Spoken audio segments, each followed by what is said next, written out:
to the Tejas Networks Limited Q3 FY25 results conference call. As a reminder, all participant lines will be in the listen-only mode, and there will be an opportunity for you to ask questions after the presentation concludes. Should you need assistance during this conference, please signal an operator by pressing star and then 0 on your touchtone phone. Please note that this conference is being recorded. I now hand the conference over to Mr. Mohit Mishra from ICICI Securities. Thank you. And over to you, sir. Good evening, everyone. Thank you for joining on Tejas Network Limited Q3 FY25 results conference call. We have Tejas Network management on the call, represented by Mr. Arnab Roy, CEO and Whole-Time Director, Mr. Sumit Dhingra, CFO, and Dr. Kumar M. Sivarajan, CTO. I would like to invite Mr. Arnab Roy to initiate with opening remarks, post which we will have a Q&A session. Over to you, sir. Thank you. Welcome, everyone, to the Q3 FY25 earnings call. I'd like to, at the outset, I'd like to mention that our CEO, Anand Athreya, is not doing well and is unable to join today's call. So we will be taking the call between me, Sumit, the CFO, and Dr. Kumar Sivarajan, our CTO.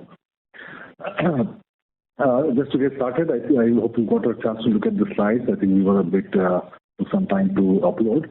The first slide, so the Q3 net revenues were 2,642 crores, which is a significant growth, and it was flat quarter over quarter, but significant growth over FY24. The Q3 PAT was 166 crores, and the order book at the end of the Q3 was 2,681 crores. In terms of the highlights for the quarter, some of the significant events that have happened. For the wireless business, we have completed RAN supplies for 27,000 sites in this quarter, leading to a total of 86,000 plus sites delivered till date in BSNL's 4G, 5G network. I want to, take a little bit of time over here and kind of share the magnitude of this achievement that we have done with our team. So, these are radios developed over 5 different bands, from 700 megahertz to 2.6 gigahertz. The single band, dual band radios, and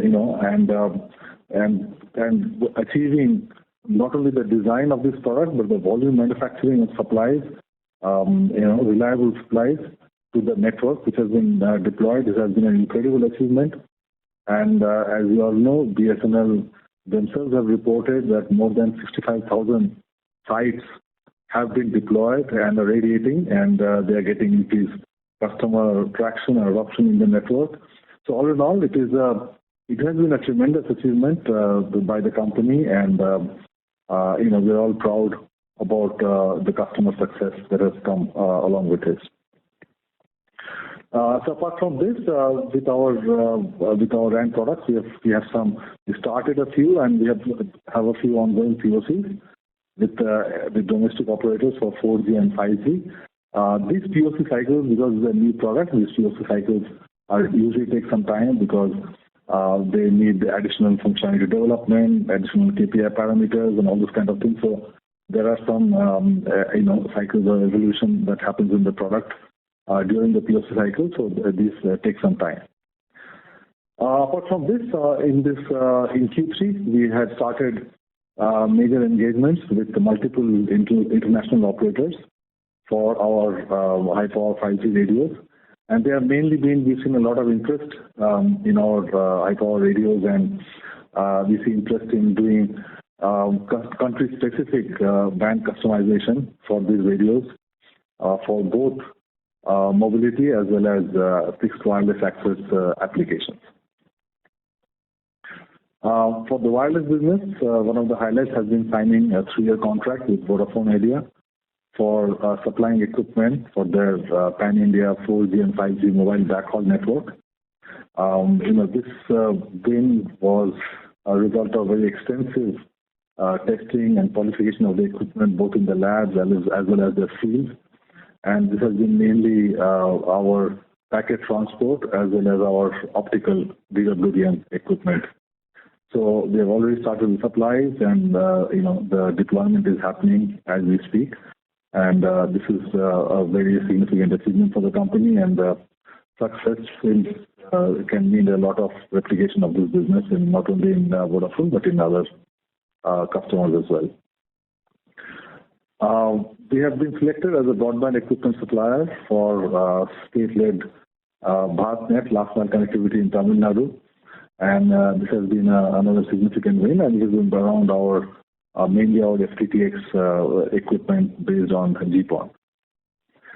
We also successfully completed the POC and received the initial purchase orders for network modernization win in the US. We had earlier reported the solution win, and then we had a successful POC and first office application in the network, and based on that, we started receiving the orders for the larger deployment into the network. We think that successful deployment of this network can lead to many other opportunities in the US with similar network modernization opportunities. From our existing customers in Asia, we received again major orders for the expansion of the mobile backhaul network, and this has been for again our packet transport and WDM equipment. From a corporate update point of view, as we've seen from our press release, Sanjay Malik, who was former India country head of Nokia, has joined the management team as EVP, Chief Strategy and Business Officer.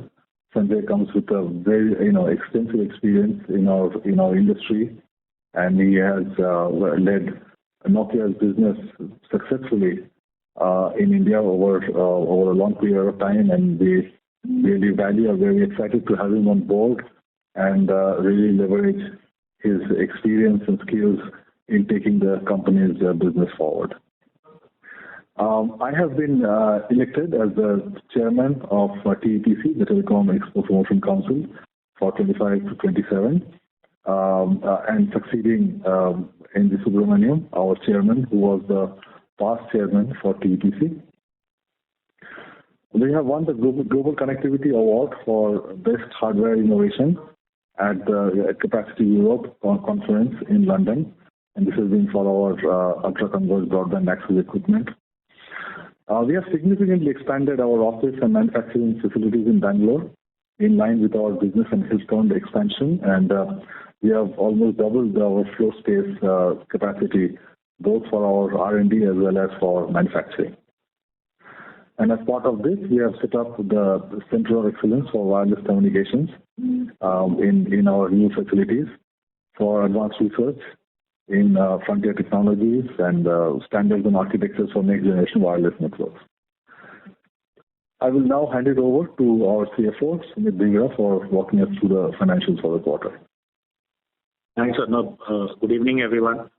For the quarter 3 FY25, done a revenue of 2,497 crores and other operating revenue, which is mainly the PLI incentive of about 145 crores. So total revenue from operations is 2,642 crores, which is roughly about 4.7x of the previous year. Quarter 3 EBIT was 260 crores, PBT of 411 crores, and PAT of 166 crores. You see the margins or profitability on a bit lower than the previous quarter, and that's mainly on account of change in product mix, and also there are certain provisions for old inventory and higher depreciation for certain R&D equipment that we've taken in this quarter. Moving on to the next page, our inventory levels stand at 3,127 crores, come down marginally over the previous quarter. Inventory continues to be high, mainly due to the ongoing project execution and also certain procurement for high lead time items that we do on an ongoing basis for future projects. Trade receivables of 4,730 crores. Again, there's an increase in receivables, but this needs to be also looked at in context of our revenues that we've done over the last couple of quarters in particular. And as we go along, as the collections go up, we would see the receivable numbers coming down. We've collected about 2,000 crores during this quarter. And the other thing I want to highlight is these receivables are essentially gross of the advances that we've received from customer. So while the advances are visible in current liabilities, corresponding receivables are covered under trade receivables. So as and when the milestones occur and those the receivables will get adjusted against those advances that are there in the current liabilities. Closing borrowing position was around 3,157 crores and cash of 643 crores. Borrowings are mainly on account of working capital purposes. With this, I'll hand it over to Arnab to take over the rest. Thanks, Amit. Moving to the next slide, I'd like to give some color about the business of Q3. So in terms of revenue mix, in the India government business has been 3% of our revenue, and there has been a year-over-year decline of 40%. And as you know, government business is tender-driven and lumpy, so there are seasonal variations of revenue based on where we are in a project cycle, and this is a reflection of that. India business has been the dominant part of our revenue. But again, like to mention, as in the past, that it is dominated by the 4G shipments to BSNL network, but shipments to PCS, who are the final system integrator. The other parts of the private business also have been Vodafone and a few other private operators in India and international. The international business has been 3%. There is still a small percent share of our overall business, and while we have a lot of focus in growing of the business, I mean this is still something which is going to take some time to really mature. I mean, a lot of really good engagement, a lot of really good trials and all those kind of things happening. And there's a slow and steady increase in the business traction that we see, but we see in the longer cycles of business conversion into revenue. Our closing backlog was for 2,681 crores. As you can see, a small segment of relatively small portion for the international business. And a lot of the backlog, we were anticipated a larger backlog over here, driven by some of the key opportunities, large opportunities that we were targeting, which is one of them was the expansion of BSNL's 4G network and 5G upgrade, BSNL's 5G, the SA network build out. This is for the 5G, the performance bands. And, the Indian Railways, the collision avoidance system, the private 5G application for large enterprise in India, where we have done extensive trials and we've done successful trials and discussions are in the advanced stage. And then, the band customizations that I talked about for 5G radios for a few tier 1 international operators. Those are some of the large opportunities that we are working on wireless.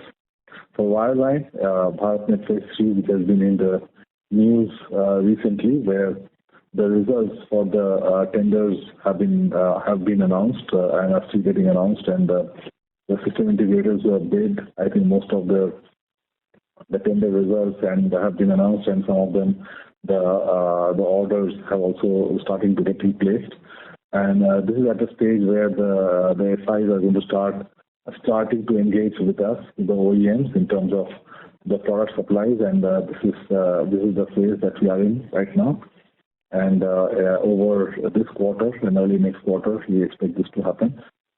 Then the expansion of WDM backbone for the utility network. We expect significant investment to happen over here, but the large tender opportunities over here have got delayed.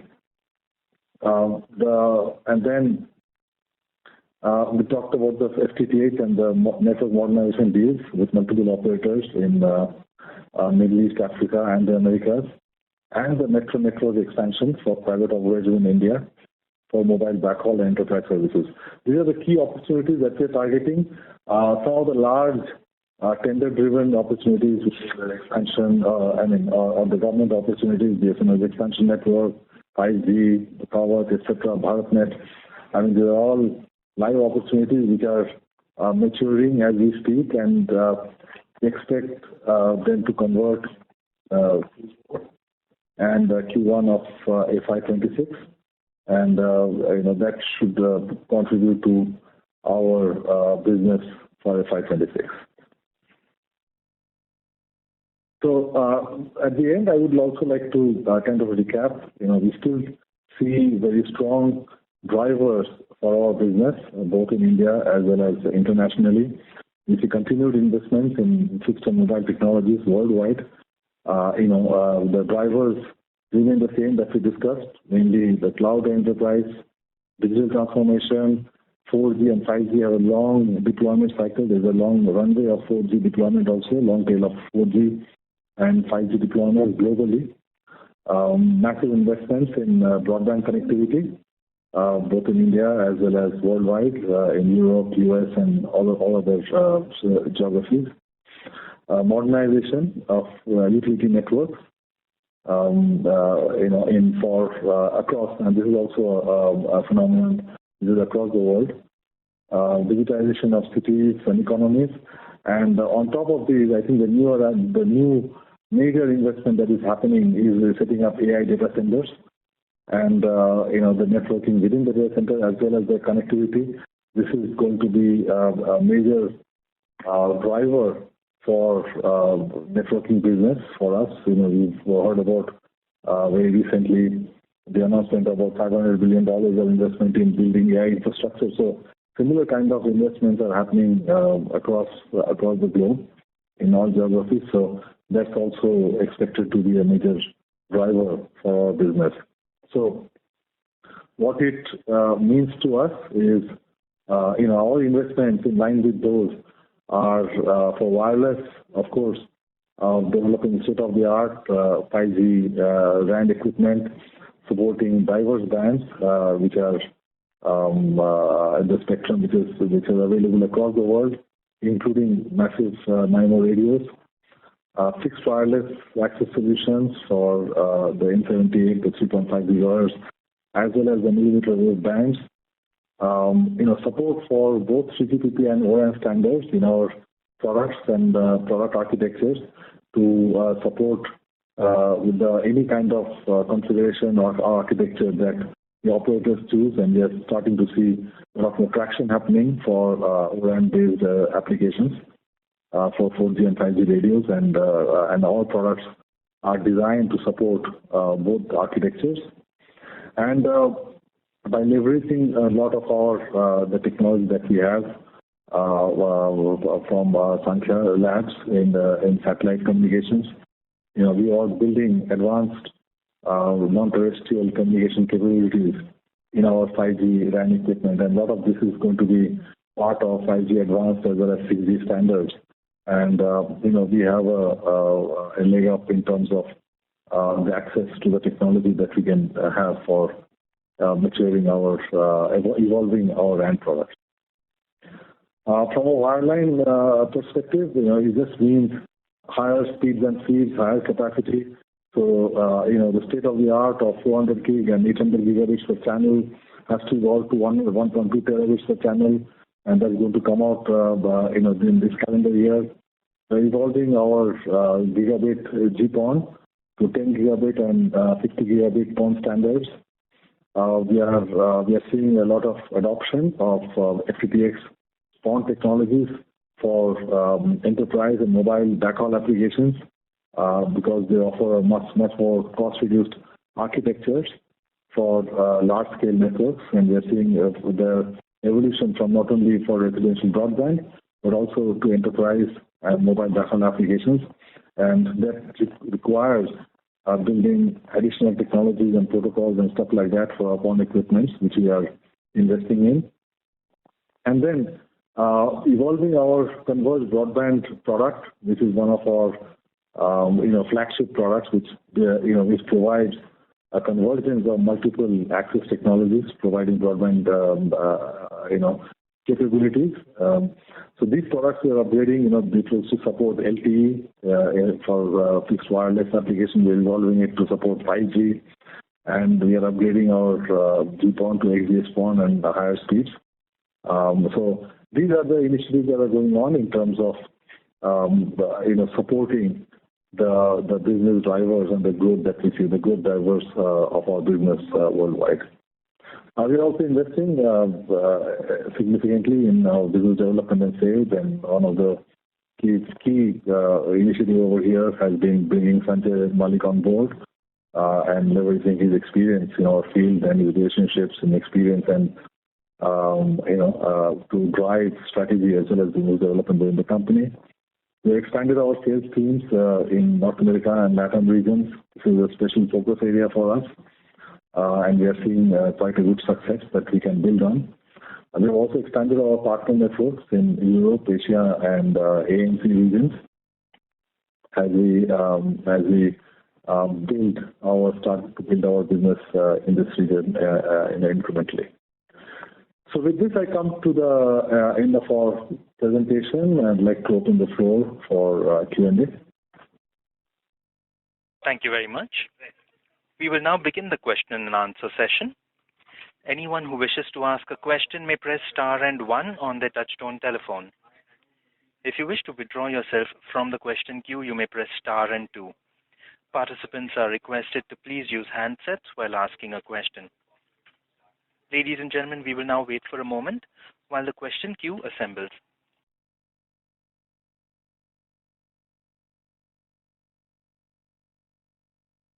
We have the first question from the line of Vimal Jamnadas Gohil from Alchemy Capital Management Private Limited. Please go ahead. Yes, thank you for the opportunity, sir, and congrats on a good quarter. My first question is for Sumit sir. Sumit sir, if you can just help me understand on the gross margin front, while you've highlighted what are the levers that have impacted the margins this quarter. But if you can just help me understand what was the change in mix like in the wireless piece. My assumption is that when you say mix change, it should be the increase in the wireless equipment sale that would have happened this quarter.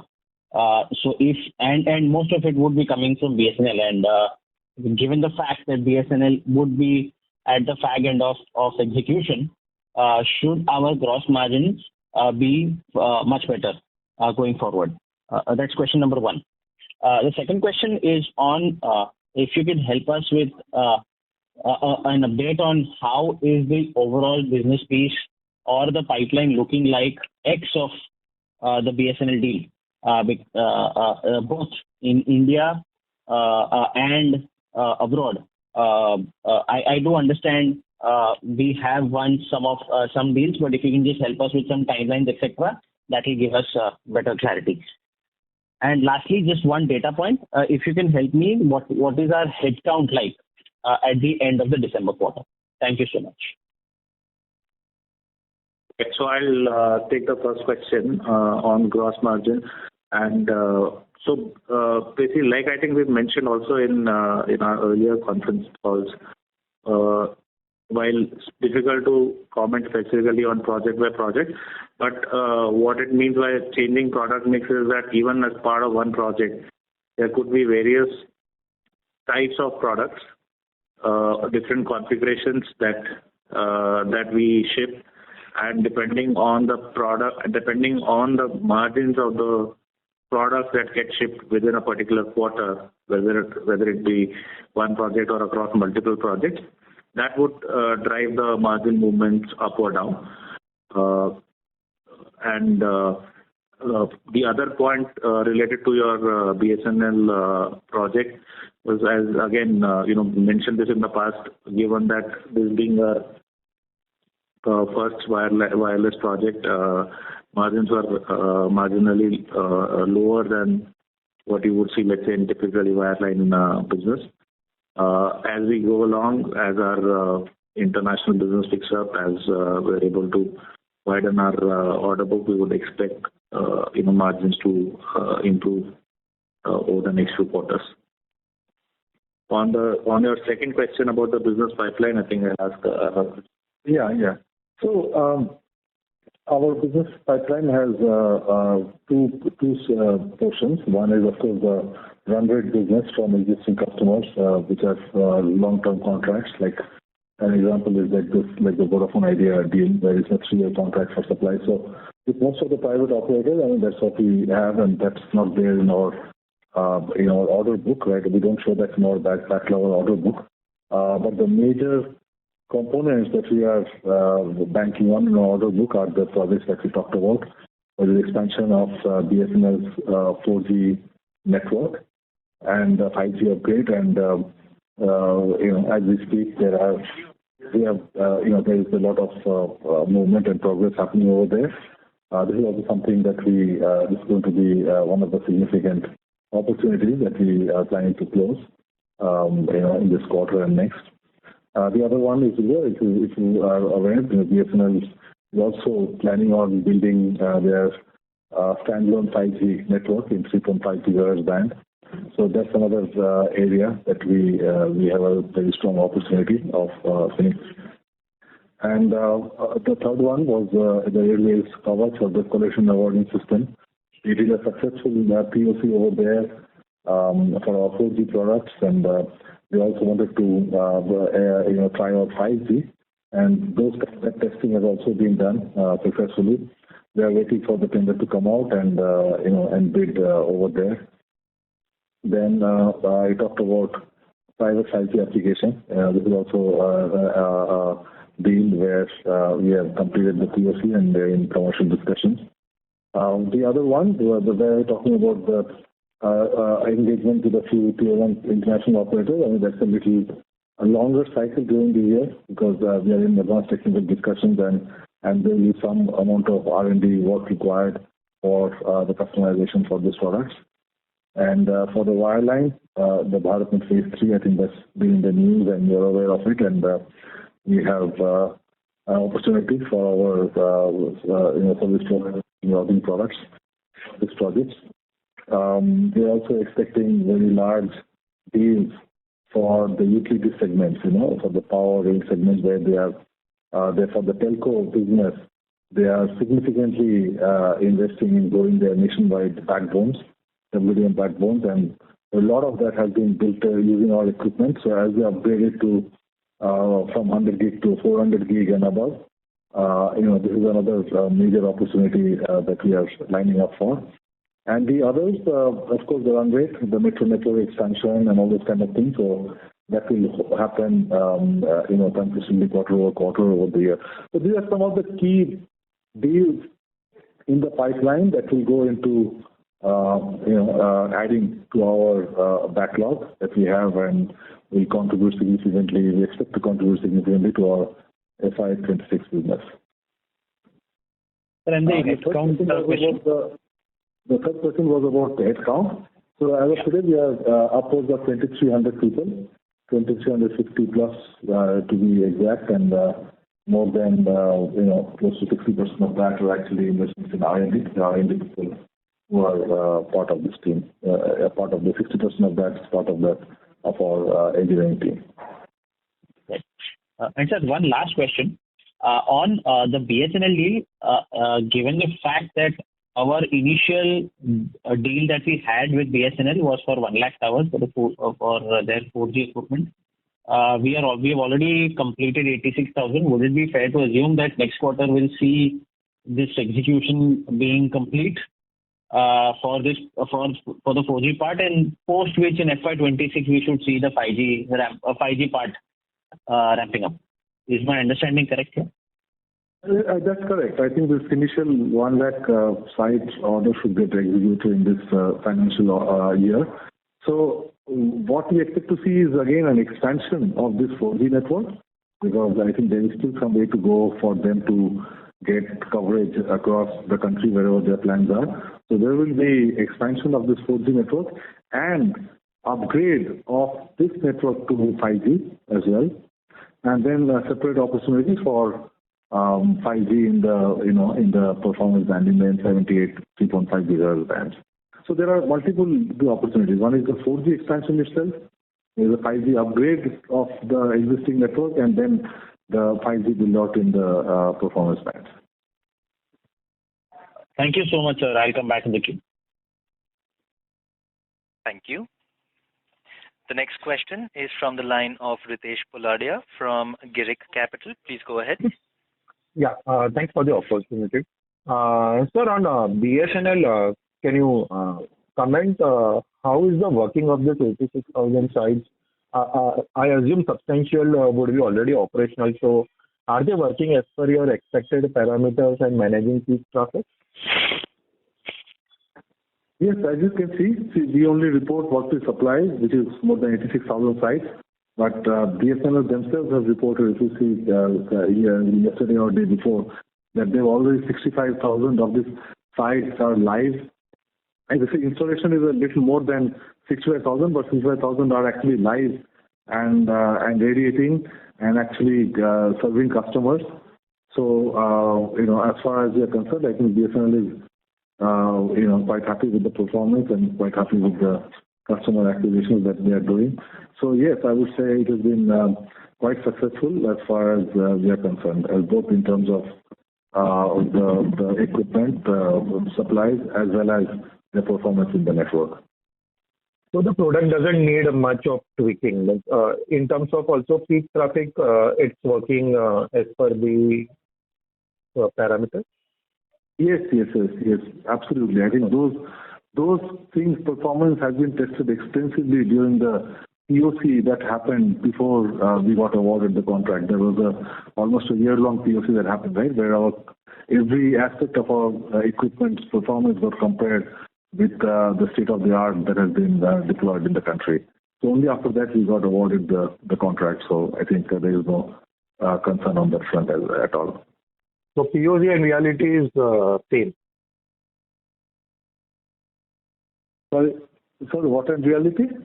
I mean to say, yes, POC performance and real performance is same. Oh, absolutely. And by the way, I mean, just to let you know, POC is not just some testing in the lab. POC has been across many sites in Chandigarh, for more than a year. Okay, it was built across the Chandigarh city, across many sites, and testing has happened extensively over there. So it's not just a small lab testing which has happened. So I mean, there's no that kind of POC testing and production equipment will have to be identical, with the kind of testing that has happened. Sure. Second question on R&D spend. I think roughly company spending about 600 odd crore on R&D. Now, if a company doesn't win, say, substantial contract in next few months, so there is a possibility of a revenue decline. So in that scenario, do you think in FY26 the R&D spend can be curtailed, or will you still maintain your R&D as whatever are your plans? So I think without commenting on the revenue visibility and outlook, from a overall long-term investment perspective, I think we'll continue to build our products, continue to invest in R&D, as was mentioned in earlier conversations as well. It's an important part of what we do in terms of the industry that we operate in and our overall plans, that we continue to build on the products. And while we would always look at optimizing it and controlling the spend in general, but yes, at an absolute level, the investments in R&D will continue. Sure. Then lastly, sir, what would be your import content in the materials, or now is the domestic sourcing is higher?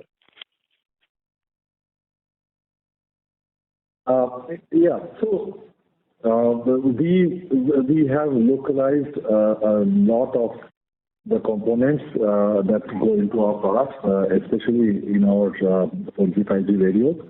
But having said that, I think most of the active electronic components are imported, and it varies from product to product. The amount of, it can vary between 40% to 65% in terms of the active electronics that gets imported, the semiconductor chips. But a lot of the key ingredients in terms of enclosures, in terms of the accessories, cables, connectors, mechanical items, a lot of the passive components, a lot of that has been localized in India. Including the entire the manufacturing and assembly, which includes the PCB assembly as well as the system assembly, test, and all those kind of things. So, significant part of the entire manufacturing operations, are actually in India. Great. That's all from my side. Thank you very much. Thank you. We have the next question from the line of Rishabh Gang from Sacheti Family Office. Please go ahead. Yeah. Hello, sir. Thank you for the opportunity. I want to understand on the international order front, I think we target tier 2 and tier 3 vendors. So how do we ensure that we win the orders from these kind of customers and the order does not go to, the foreign players like Cisco, Ericsson and Nokia? Also, what kind of cost advantage do we really have? Because these players also have Indian R&D and manufacturing setup, right? So what is the cost advantage we have, and what can be the reasons for maybe not winning an order and maybe a Nokia, Cisco, Ericsson winning it? Like, I want to have some granular insights on it, sir. Yeah. Yeah. So, when these equipment are selected, all the same equipment from different vendors are not identical. I think all of them are built with their unique thinking in terms of the network applications they want to optimize and serve well.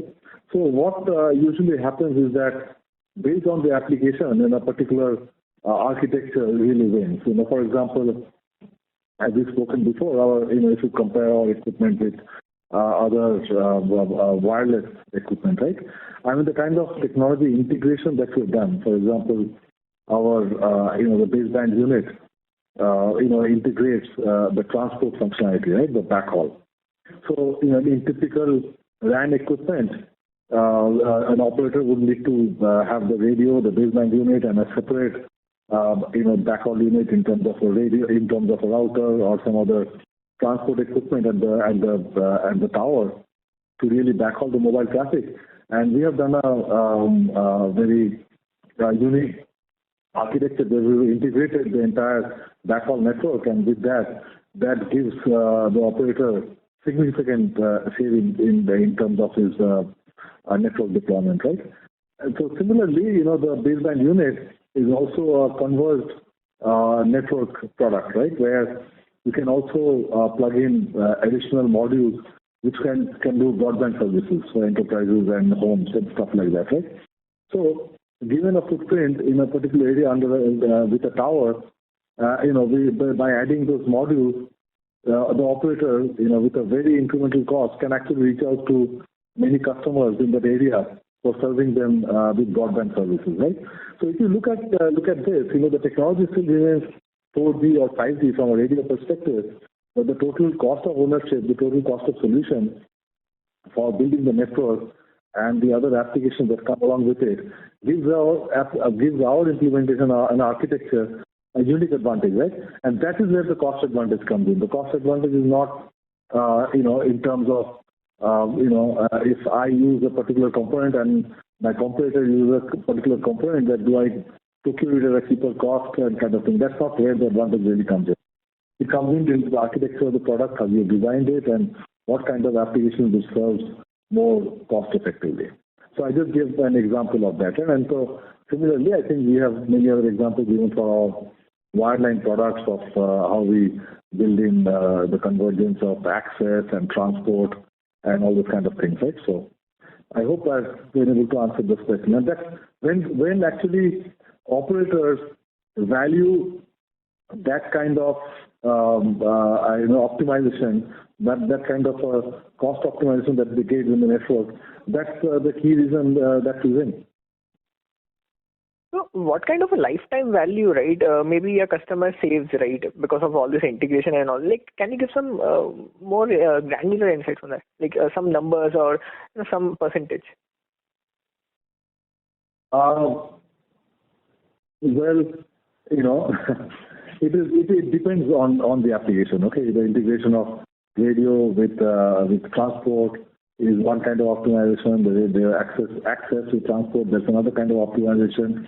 And so the cost savings are not only in terms of the cost of the equipment, but also in terms of the OpEx cost, right? Being able to manage a single equipment with a single management software gives them a lot of operational savings in terms of their own training, in terms of power management, all this kind of thing. So, you may get a cost of goods advantage of maybe 20-25% to that extent, but you get a larger benefit in terms of the OpEx also, in terms of running a network with this converged or integrated equipment, right?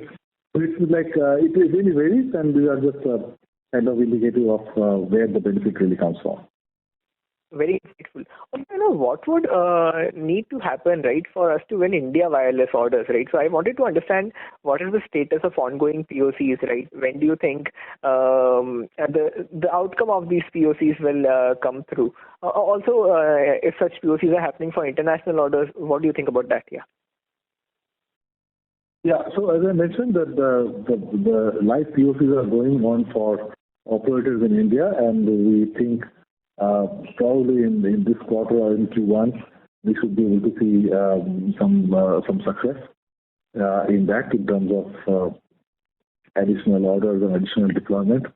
For international customers, we have a lot of engagement. I mean, obviously our success in BSNL has given us a lot of visibility globally, and people see our equipment and see our architecture and the efficiency of our product, and they are very interested. And there's a lot of discussions which are going on in terms of how do we customize it for their specific bands which are there in their countries, right?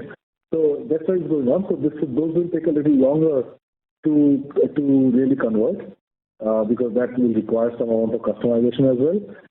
But that's the kind of engagement that is happening for in the international market for wireless equipment. Thank you. Just one last question from my side.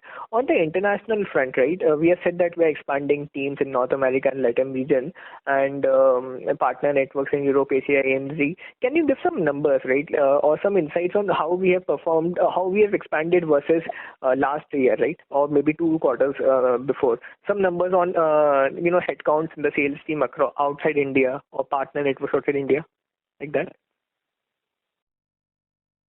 Well, with respect to last financial year, we have grown our teams by more than 50-60% in those regions, right? We have added, at least in the US and LATAM, we've added at least 6-7 people, both in terms of system architects, senior sales marketing people, as well as account executives.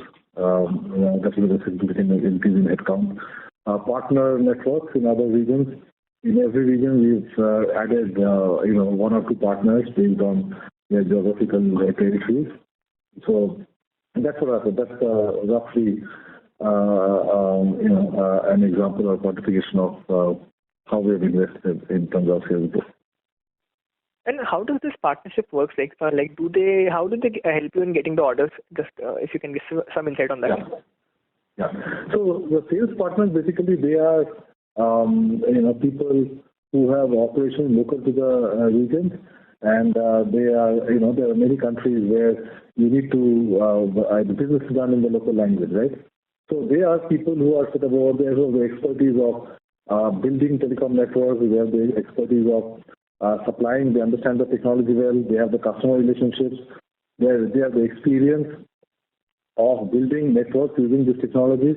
They have countrywide presence in those countries, whether it's Indonesia, Malaysia, maybe in the Middle East and all, where you need on the ground presence and country presence for building networks, because that's how our equipment is deployed. So we need that. We need local language support for dealing with the customers as well as for handling business at remote locations in the country. So those are the nature of the partners who are there. People with significant in-country presence, significant local language support, and significant customer relationships in this region. So those are the people we work with in terms of partnering, in terms of sales and supplies, and deployment and support. Got it. Thank you so much for the insight, sir. Thank you.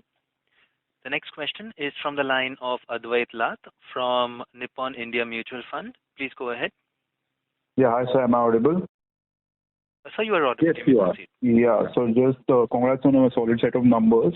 Just picking up from the previous question, I just wanted to know what is the environment we are dealing with in the North American continent and LATAM in terms of the regulatory environment, especially because of regime changes, etc., and also the tariffs that we might be getting incurred upon us because of this, and how we are going to deal with it, and also the lead times within these continents. Yeah. So in terms of regulatory, issues, there are really no issues. I think the only regulatory thing we need to meet is the performance of the equipment. Because these are advanced equipment and they have to meet the global standards or the North American and Latin standards, the country-specific standards in terms of their performance, the safety, the radiation, all those kind of things. Those are the kind of, there are FCC and UL and those kind of agencies which are there, and you have to have your equipment certified against those standards before you ship to those markets. And when we design our equipment, before we take it to production, we make sure that we have tested for those standards in various markets. Many of them are very, very similar. Few of them have one-off extra features, but we make sure that equipments are designed to meet the regulatory requirements for performance, safety, radiation, and all those kind of things, right? And operator safety, all those kind of things, right, for various markets. And also make sure that we get those certifications for our equipment, which we put on our equipment before we ship from there. And that testing happens actually in India, because all those global certification labs, like QZ, UL, and all those kind of things, they actually exist in India, right? I mean, they have extensive infrastructure. And so they test and certified, and we put those marks for FCC, CE, UL, and all those kind of things on our equipment. So that's as far as regulatory is concerned, compliance is concerned, right, for global standards. Now, as far as tariffs and all are concerned, it's still, an open question. We really do not know. I mean, nothing has been announced and nothing has come up. So till that time it comes up, it's all pure speculation from in this front. In terms of lead time, I think lead time, it's very similar for customers everywhere. There is a process of lab testing. There's initial technical engagement. We make presentations. Go through extensive technical discussions on what is the value that we're providing to the customers. And then there is a cycle of lab testing. Sometimes they do remote demos and testing, sometimes then followed by lab testing in their labs. And then very often they actually deploy the equipment in their network, in their field, to see the performance equipment, and that takes some time.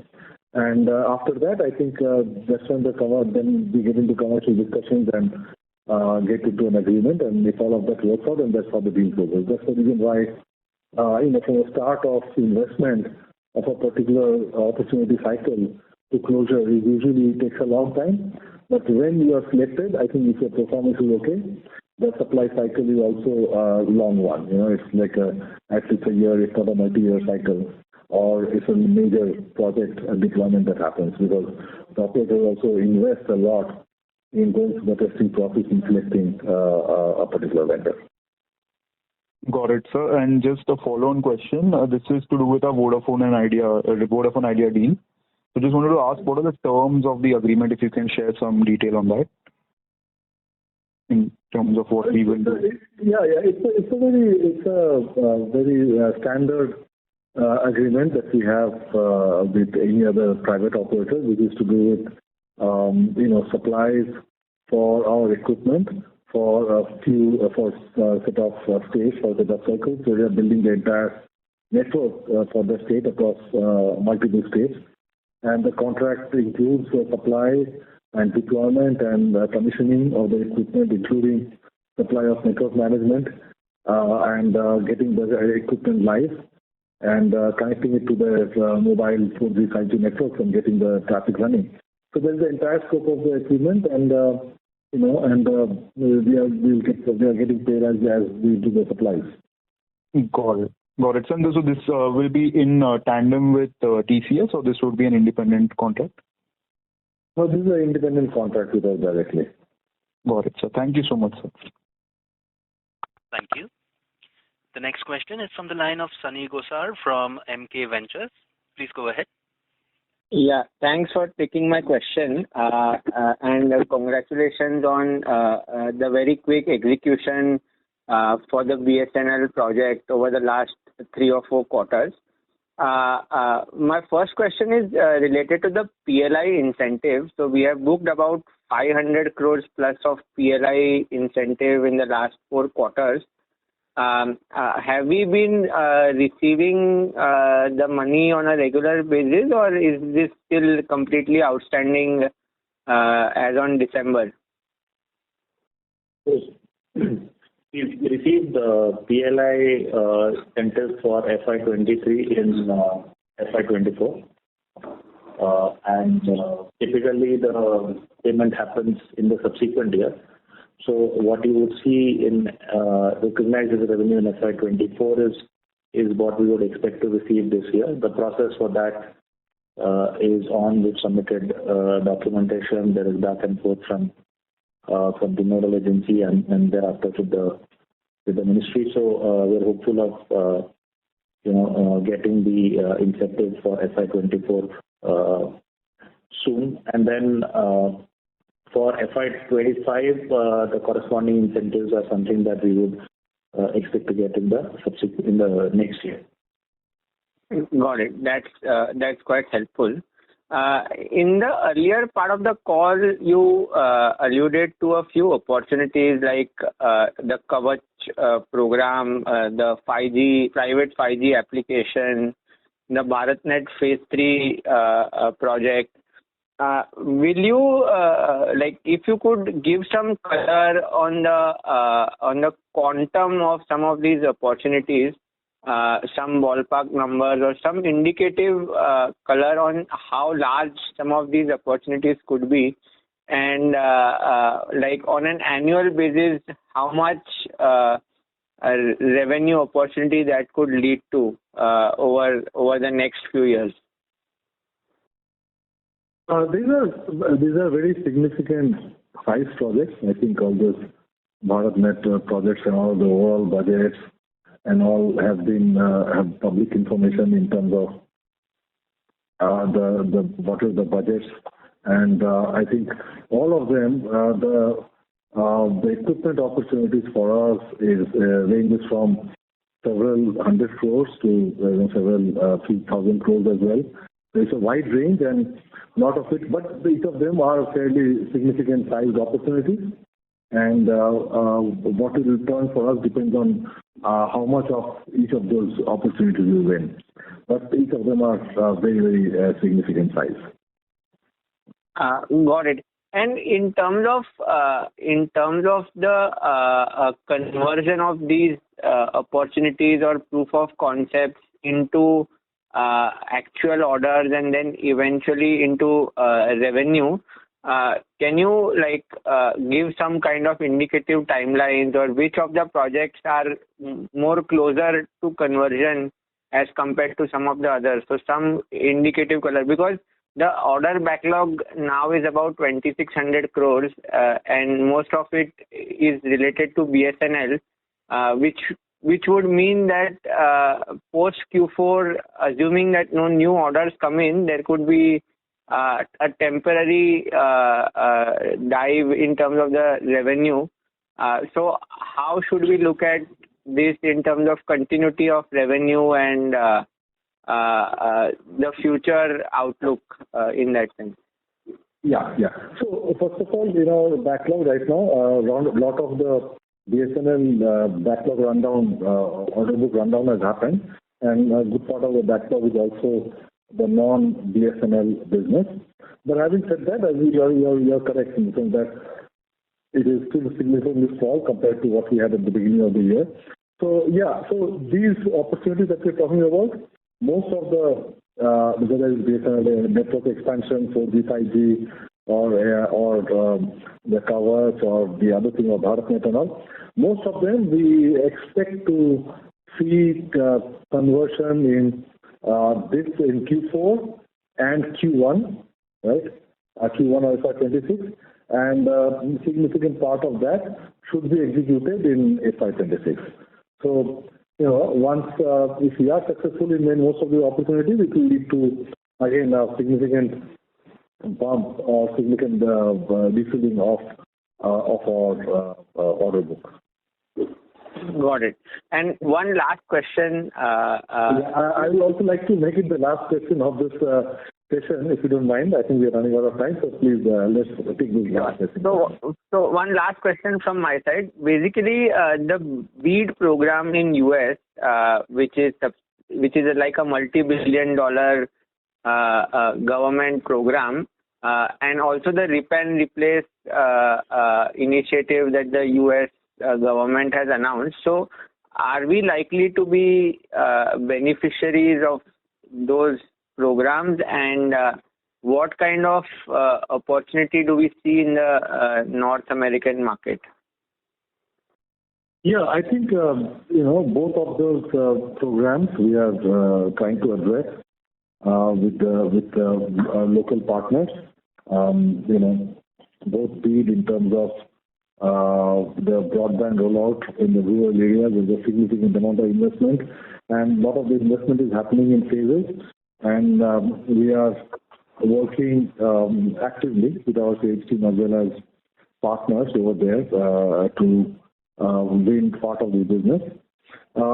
So the same holds for rip and replace. Rip and replace, I mean, it doesn't really come in terms of here is some equipment to be replaced. I think it comes along with as customers, operators expand their networks in those regions.